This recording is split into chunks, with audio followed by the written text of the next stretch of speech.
দৰ্শকসকলক মই এটা কথাই কওঁ যে মানুহে ভাবি আছিল যে আজি তথ্য সহকাৰে হিমন্ত বিশ্ব শৰ্মাই প্ৰমাণ দাঙি ধৰিব আৰু গৌৰৱ গগৈ জেললৈ যাব লাগিব। গৌৰৱ গগৈ পাকিস্তানৰ এজেণ্ট হয়, ISI এজেণ্ট হয়, মুখ্যমন্ত্ৰীয়ে বাৰে বাৰে কৈ আছিল। আৰু আজি তাৰে অংশ হিচাপে যিখিনি কথা ক'লে পলাশ ৰঞ্জন বৰুৱা ডাঙৰীয়াৰ ওচৰলৈকে মই প্ৰথমতে আহিছোঁ। ইমান দিনে কৈ থকা কথাখিনি মুখ্যমন্ত্ৰীয়ে আজি কিছু ফটোগ্ৰাফ, কিছু তথ্য লৈ তেওঁ যিহেতু সংবাদমেল সম্বোধন কৰিছে, আপুনি দেখিলেই যে 2 ঘণ্টা 15 মিনিটতকৈ বেছি সময় ধৰি এই সংবাদমেলখন সম্বোধন কৰিছে। আপুনি কি দেখিলে, আপুনি কি বুজিলে আৰু আপোনাৰ ধাৰণা কি হ'ল? Gaurav Gogoi is not a ordinary person. তেওঁ লোকসভাৰ বিৰোধী দলপতি আৰু অসমৰ আজি প্ৰদেশ কংগ্ৰেছৰ সভাপতি। আমি ইমানেই জানো অসমীয়াই, মুখ্যমন্ত্ৰী প্ৰাক্তন মুখ্যমন্ত্ৰী তৰুণ গগৈ পুত্ৰ। কিন্তু মই অসমৰ ৰাইজক এটা কথা কৈছোঁ, 1905 চনৰ পৰা 17 নৱেম্বৰ বা আজিৰ তাৰিখলৈকে যি 254জন মানুহে আমাক দিল্লীত ৰিপ্ৰেজেণ্ট কৰিছে, তাৰ ভিতৰত গৌৰৱ গগৈ এজন। আৰু সেই 254জনৰ ভিতৰত আটাইতকৈ বেছি পাৰ্লিয়ামেণ্টত আজিৰ তাৰিখলৈকে বেছি কথা কোৱা, বেছি ডিবেটত অংশগ্ৰহণ কৰা মানুহজন হ'ল 11 বছৰ তেওঁ এই কৰ্তৃত্ব লাভ কৰিছে, সেয়া হ'ল গৌৰৱ গগৈ। 14 বছৰত যিটো হেম বৰুৱাই কৰিছিলে সেইটো তেওঁ 11 বছৰত অতিক্ৰম কৰি গৈছে। মানে হেম বৰুৱাতকৈ বেছি, হেম বৰুৱাতকৈ আজিৰ তাৰিখত বেছি অংশ। অৱশ্যে তেওঁ এইটো পজিশ্যন পোৱাৰ অন্তৰালত হ'ল তেওঁ বিৰোধী উপদলপতি হিচাপে সময় বেছি পাইছে। আৰু এই 125 বছৰত 121 বছৰত 1905 পৰা 3জন অসমৰ ৰিপ্ৰেজেণ্টেটিভ আজিলৈকে সংসদৰ প্ৰথম শাৰীত বহিবলৈ পাইছে। এজন তাৰে একমাত্ৰ অসমীয়া কিন্তু গৌৰৱ গগৈ। বাকী দুজন যদিও অসমৰ মানে ৰিপ্ৰেজেণ্ট কৰিছিলে, কিন্তু তেওঁ জৰ্জ গিলবাৰ্ট ফেল মেঘালয় যেতিয়া হেৰি হৈ গৈছিলে, ছেপাৰেট হৈ গুচি গ'ল, তেওঁ মেঘালয়ৰ সাংসদ। মনমোহন সিং নহয়, মনমোহন সিঙক ধৰিলে আমাৰ 4জন হ'ব, কিন্তু মনমোহন সিঙক বাদ দি বাকী 3জনে প্ৰথম শাৰীত বহিবলৈ পাইছে। এজন পি ইণ্ডিপেণ্ডেণ্ট আব্দুল মতিন মজুমদাৰ, অসমৰ প্ৰাক্তন বিত্তমন্ত্ৰী, তেওঁ জৰ্জ গিলবাৰ্ট ফেল আৰু গৌৰৱ গগৈ। সেইফালৰ পৰা অসমীয়াই একমাত্ৰ অসমীয়া গৌৰৱ গগৈক লৈ আমি নেশ্যনেল লেভেলত সেইখিনি যে গৌৰৱ গগৈ যিটো আহৰণ কৰিছে সেইটো লৈ গৌৰৱ গগৈক লৈ গৌৰৱ কৰাৰ স্থল ৰাজ্যখনে বা জাতিটোৱে যথেষ্ট আছে। এতিয়া তেনে এজন মানুহৰ বিৰুদ্ধে যিটো অভিযোগ আনিছে, মই ক'ম এই SIT প্ৰতিবেদনটো 3জন যদি ছাত্ৰ আমি ধৰি ল'লোঁ, এজন 4ৰ্থ শ্ৰেণী, এজন ক্লাছ 6ত, এজন ধৰি লওক আপোনাৰ 12ত বা 10ত পঢ়া, সেই 3জনকে গৰুৰ বিষয়ে ৰচনা এখন লিখিবলৈ দিলোঁ। এতিয়া 4ৰ্থ শ্ৰেণীজনে লিখাতকৈ 6জনখন অলপ উন্নত হ'ব, 6জনতকৈ 10জনখন অলপ উন্নত হ'ব, কিন্তু এইখন এই 4ৰ্থ শ্ৰেণীজনে লিখাখনৰ গোটেই SIT প্ৰতিবেদনটো মই তেনেধৰণেই ভাৱ কৰিছোঁ। কিয়? ইয়াত চাওক, আজি ইমান দিনে যিবোৰ কথা কৈ থাকিলে মুখ্যমন্ত্ৰীয়ে, যদি ইমানবোৰ তেওঁৰ বিৰুদ্ধে অভিযোগ আছে, এই SIT প্ৰতিবেদনটো দিয়াৰ তেওঁৰ হাতত জমা দিয়া আজি কিমান দিন হ'ল? ছেপ্টেম্বৰ কেই তাৰিখে দিছিলে? 6 নে 7 তাৰিখে SIT তেওঁৰ হাতত জমা দিছিলে। ৰাজহুৱা কথা আছে, 6 নে 7 তাৰিখে তেওঁ হাতত জমা দিছিলে। তেতিয়াৰ পৰা ছেপ্টেম্বৰৰ পৰা আজিৰ তাৰিখলৈকেও এখন ইমান এটা যদি ছিৰিয়াছ মেটাৰ, তেওঁ সেইখন আজিলৈকে হাতত কিয় ৰাখি থ'লে? 6 মাহ কিয় ৰাখি থ'লে? য'ত পাকিস্তানৰ কথা, পাকিস্তান ইমানেই চেঞ্চিটিভ, ভাৰতৰ কাৰণে ইমানেই এলাৰ্জি, গতিকে তেনেকুৱা এটা ইছ্যুত পাকিস্তানৰ এজেণ্ট বুলি কোৱা মানুহ এজনৰ বিৰুদ্ধে এটা অভিযোগ উত্থাপন কৰিছে, আৰু সেই অভিযোগটো তেওঁ ৰাজনৈতিক হিচাপ নিকাচ কৰি, ৰাজনৈতিক ফাইদাৰ লগত সময়ৰ হিচাপ নিকাচ কৰি জাপি থৈ দিব আৰু তেওঁ এটা নিৰ্দিষ্ট সময়ত আহি কৰিব।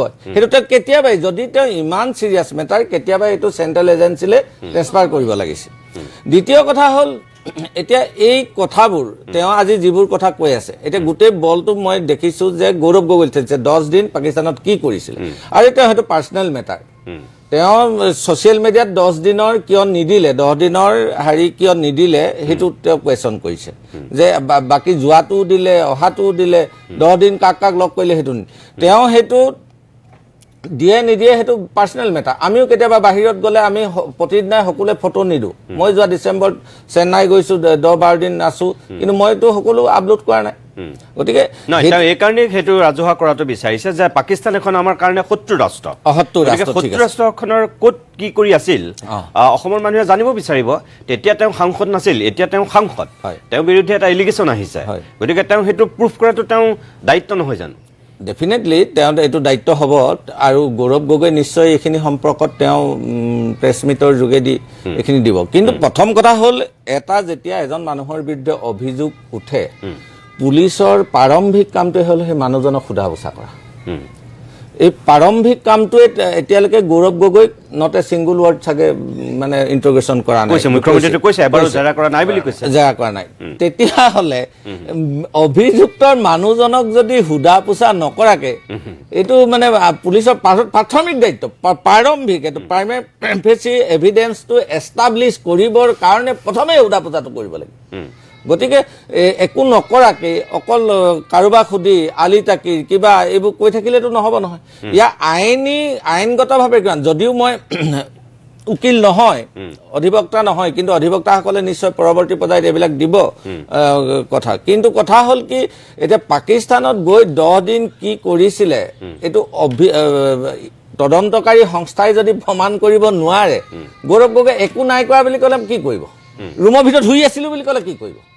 যদি অভিযোগ তদন্তকাৰী সংস্থাই যদি সেইটো প্ৰমাণ দিব নোৱাৰে আৰু পাকিস্তানৰ পৰা সেইটো আনিব পাৰিব নেকি পাকিস্তানৰ লগত MLTও নাই চাগে ক্ৰিমিনেল হেৰিয়ত গতিকে তেতিয়াহ'লে কেনেকৈ পাকিস্তানৰ পৰা আনিবগৈ কালে ধৰি ল'লোঁ মই অসম SIT পৰা গৈ নিয়াকে দি দিলে এইটো বা আপোনাৰ CBIকে দিলে তেতিয়া তেওঁলোকে কেনেকৈ আনিব সেইটো পাকিস্তানৰ পৰা অনাটো সম্ভৱ নহয় আৰু 13 চনৰ পৰা 14 চনত তেওঁলোকৰ চৰকাৰ আহিছিলে 14 চনৰ পৰা শুই আছিল নেকি আজিলৈকে ইমান এটা চিৰিয়াছ মেটাৰ আৰু যিজন মানুহে পাৰ্লিয়ামেণ্টত দপাই আছে যোৱা 11টা বছৰে গতিকে এইবিলাক কথা হ'ল বোকাচতীয়া খেল ৰাজনীতিত খেলি থাকিব কিন্তু আইনগতভাৱে আপোনালোকে চাব এইটো তদন্ত কৰি থাকিব এবছৰ 2 বছৰ হয়তো এনেকৈ পেলাই থাকিব পেলাই থৈ তদন্তৰ নামত এইটো শেষত ইয়াৰ ৰিজাল্ট এটা বিগ জিৰ' বাদে একো নহয় প্ৰাৰম্ভিক মই এইখিনি ধন্যবাদ মই আকৌ আহিম মই ডক্টৰ দিগন্ত বুঢ়াগোহাঁইৰ কাষলৈ আহিছোঁ দিগন্ত কেনেকৈ গোটেই বিষয়টো বিশ্লেষণ কৰিব দিগন্তৰে গোটেই প্ৰেছ মিটখন যিহেতু চাইছে মই আচলতে আপুনি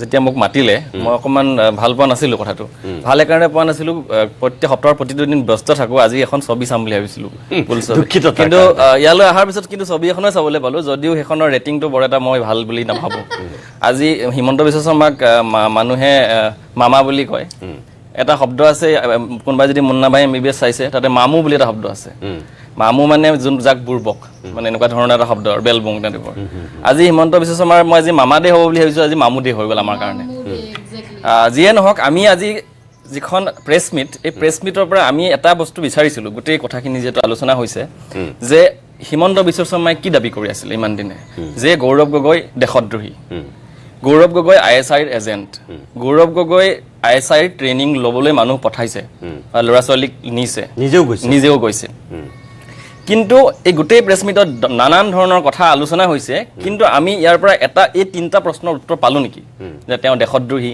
বা তেওঁ ISI এজেণ্ট বা তেওঁ ট্ৰেইনিং লৈছে এই উত্তৰ আমি পোৱা নাই তেখেতে বাৰে বাৰে কৈছে যে আমি তেখেতক প্ৰশ্ন সোধা নাই যিটো কথা আমাৰ মোৰ পলাশ ৰঞ্জন বৰুৱা ডাঙৰীয়াই কৈছে প্ৰশ্ন কিয় সোধা নাই কিয় ইণ্টাৰগেট কৰা নাই MP কাৰণে ইণ্টাৰগেট কৰা নাই কিমান দিনৰ পৰা এটা কথা শুনি আছোঁ বিজেপিৰ বিশেষকৈ মুখপাত্ৰবিলাকে কৈ আছে যে MP এজনক মানে ইণ্টাৰগেট কৰিবৰ কাৰণে কিছুমান প্ৰচেছ আছে কিন্তু ভাৰতবৰ্ষৰ আইনমতে যিকোনো এজন MP প্ৰধানমন্ত্ৰী বা ৰাষ্ট্ৰপতি বা কনষ্টিটিউচনেল পোষ্টত থকা মানুহক বাদ দি যিকোনো এজন MP হওক তেওঁলোকৰ কাৰণে ক্ৰিমিনেল ল এজন সাধাৰণ মানুহৰ সৈতে একে যি সময়ত পাকিস্তানৰ ৰিলেটেড কাইলৈ যদি ভাৰত পাকিস্তানৰ খেল এখনত পাকিস্তানৰ কথা কিবা লিখা ল'ৰা এজনক দাঙি নিব লৈ যাব পাৰে, কিবা এটা যদি দেশৰ বিৰুদ্ধে ফেচবুকত লিখা মানুহ এজনক টানি নিব পাৰে, সেই মুহূৰ্তত দেশৰ বিৰুদ্ধে এনেকুৱা ধৰণৰ ৰাষ্ট্ৰবিৰোধী কাম কৰি থকা মানুহ এজনক প্ৰশ্ন এটা সুধিব নোৱাৰাটো এইবিলাক হিমন্ত বিশ্ব শৰ্মা ডাঙৰীয়াৰ এটা কাৰাচাজিৰ বাদে আন একো নহয়, আমাক ঠগিবলৈ কৰা এইবিলাকৰ বাদে একো নহয়। পৰৱৰ্তী পৰ্যায়ত আমি যাম, এই যে ফাণ্ডিঙৰ কথা এইবিলাক কথা যদি আলোচনা হয় আমি যাম, কিন্তু মূলত এই যিখন আজি প্ৰেছ মিট হ'ল তাৰ পৰা মই এটা কথাই বুজিলোঁ যে ইলেকশ্যন আহি আছে, আজিৰ দেশত আমাৰ এক বৃহৎ সংখ্যক ভোটাৰক ধৰ্মৰ নামত বা বৈৰী ৰাষ্ট্ৰৰ নামত উন্মাদ কৰি ভোট আনাটো ইমান কঠিন কাম নহয়।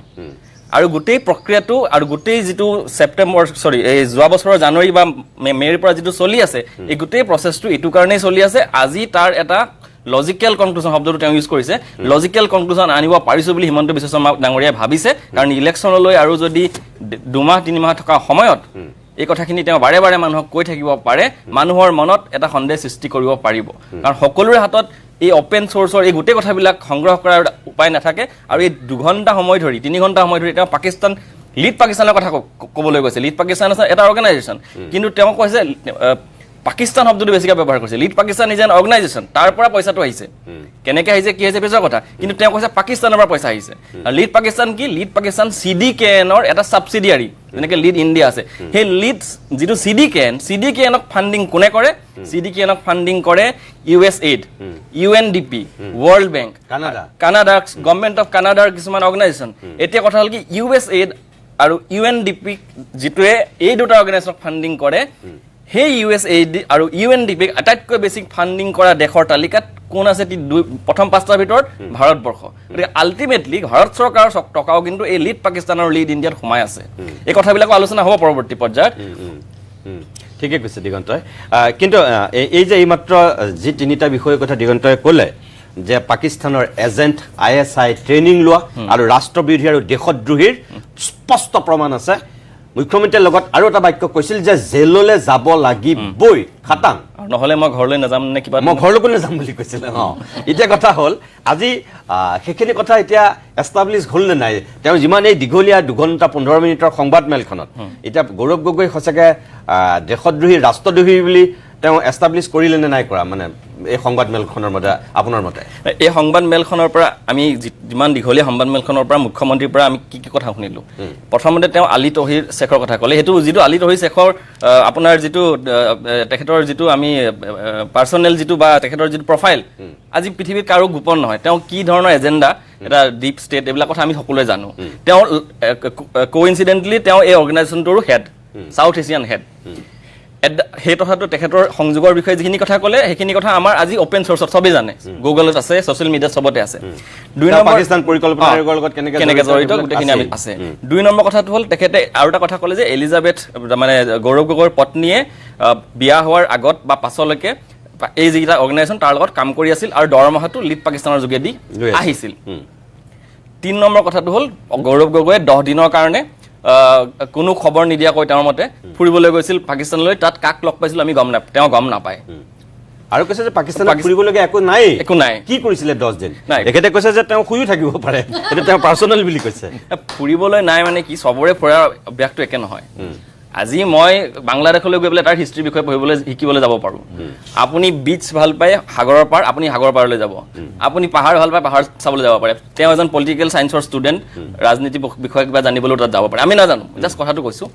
আৰু তেওঁ কৈছে যে কেনেকৈ এখন দেশৰ অন্য এখন দেশলৈ গৈ তেওঁ লাহোৰলৈহে ভিজা লৈছিল, সেই ভিজাটো কেনেকৈ বেলেগ চিটিলৈ গ'ল। হয়, ইণ্ডিয়া আৰু পাকিস্তানৰ মাজত ভিজাৰ ক্ষেত্ৰত ষ্ট্ৰিক্ট ৰেগুলেশ্যনছ আছে যে চিটি স্পেচিফিক ভিজাহে আপুনি ল'ব পাৰে, এইটো আমি সকলোৱে জানো। হয়, তেওঁ লাহোৰলৈ লৈছিল চিটি স্পেচিফিক ভিজা।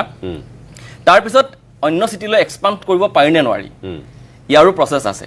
যদি পাকিস্তান ইণ্টেৰিয়ৰ মিনিষ্ট্ৰী, আমাৰ যিটো হোম মিনিষ্ট্ৰী, তাৰ যোগেদি যদি তেওঁ আবেদন কৰে থ্ৰু ইণ্ডিয়ান আপোনাৰ এম্বেচি বা ইণ্ডিয়ান কনচুলেট, তেতিয়াহ'লে এই এক্সটেনশ্যন হ'ব পাৰে।